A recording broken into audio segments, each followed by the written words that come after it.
জীবনের সর্বশেষ যে কাজটা কথাটা বলেছিলেন সেটা ছিল কি?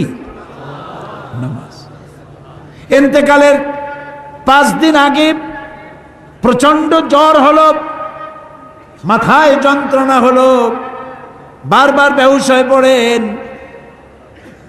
যে রাত্রে ইন্তেকাল করবেন সেই রাত্রে সাহাবায়ে কেরাম কেউ ঘরে ফেরে নাই, সবাই কাঁদতেছে। সকলের ধারণা নবীজি খুব তাড়াতাড়ি বিদায় হয়ে যাবেন।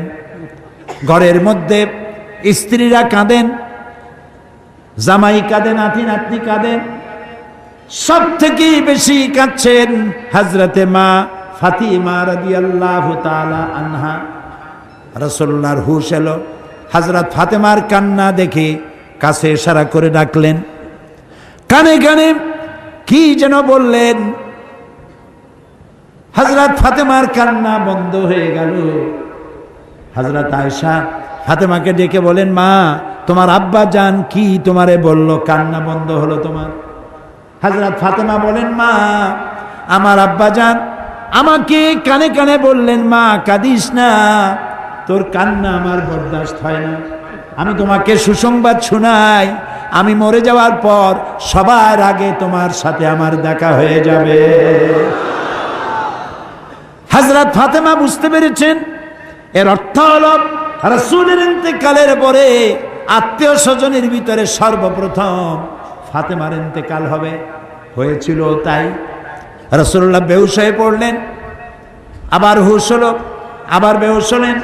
হজরের পরে হযরতে জিবরাইল এসে বলছেন, আসসালামু আলাইকা ইয়া রাসূলুল্লাহ, হে আল্লাহর রাসূল, আল্লাহ আপনাকে সালাম বলেছেন আর তিনি জানতে চেয়েছেন আপনি কেমন আছেন।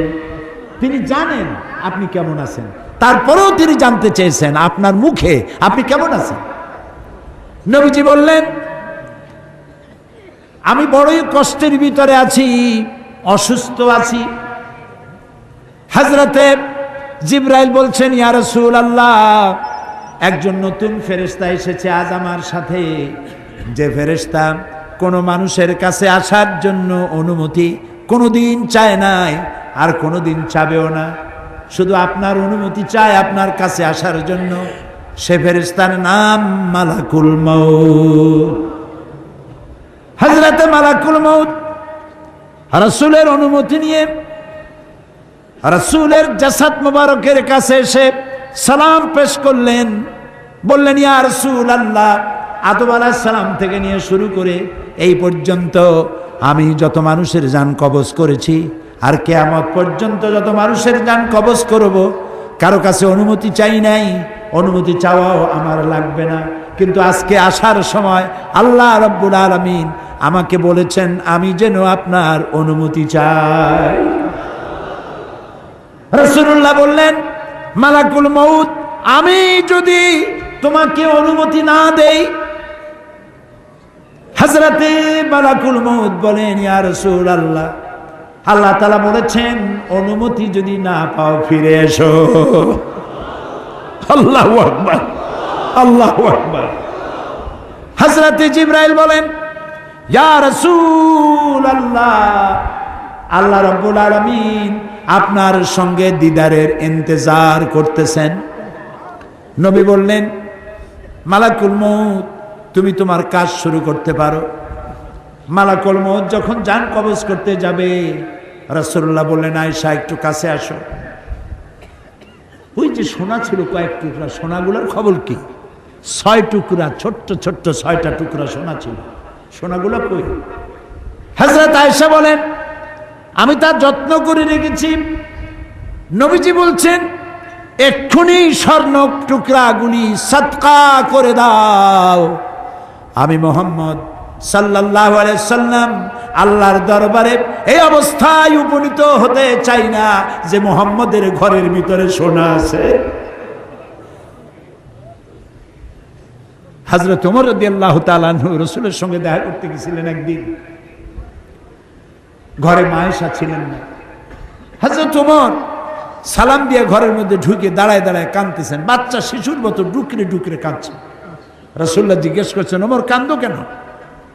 হযরত ওমর বলছেন, আমি বিশ্বনবীর ঘর দেখতেছি, ছোট্ট একটা ঘর, এক কোনায় একটা সরাহি পানি রাখার পাত্র কাইতে হয়ে পড়ে আছে, একটা গ্লাস কাইতে হয়ে পড়ে আছে,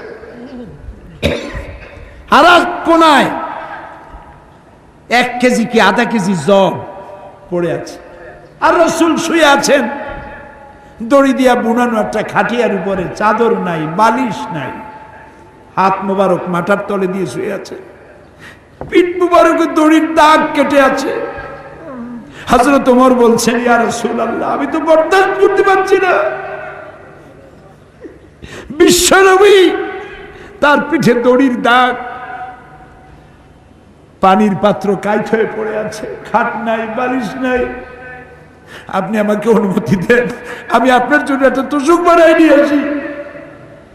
রাসূলুল্লাহ বললেন, ওমর, আমি তো দুনিয়ায় শান্তি করতে আসি নাই, আমি যদি ওহদ পাহাড়কে বলি, ওহদ আমার জন্য সোনায় পরিণত হয়ে যা, ওহদ পাহাড়টাই সোনা হয়ে যাবে, শান্তি করতে আসি নাই। নবীজি বললেন, আয়েশারে সোনাগুলি বিতরণ করে দাও, সাদকা করে দাও। মালাকুল মউতকে বললেন, তুমি তোমার কাম সারো। জান কবর শুরু হয়ে গেল। নবীজি জীবনের শেষ কথা মুখ থেকে উচ্চারিত হলো, আসসালাত আসসালাত ওয়া মা মালাকাত আইমানুকুম, ও আমার উম্মতেরা, নামাজ নামাজ। ইন্তেকালের সময় মেয়ের কথা বললেন না, নাতির কথা বললেন না, জামাইয়ের কথা বললেন না, উম্মতকে স্মরণ করালেন, ও আমার উম্মতেরা, নামাজ ছেড়ে দিও না, আর তোমার অধীনস্থ ব্যক্তিদেরকে জ্বালা যন্ত্রণা দিও না, চাকর বাকরের জ্বালা যন্ত্রণা দিও না, গরিব মানুষের দিকে লক্ষ্য রেখো, আর আমি চিরজনমের মতো তোমাদের থেকে বিদায় নিয়ে গেলাম, নামাজ ছেড়ে দিও না। কিয়ামতের দিন ওই রাসূল যদি আমাদেরকে উম্মত বলে পরিচয় না দেন, জান্নাতে যাওয়ার উপায় নাই।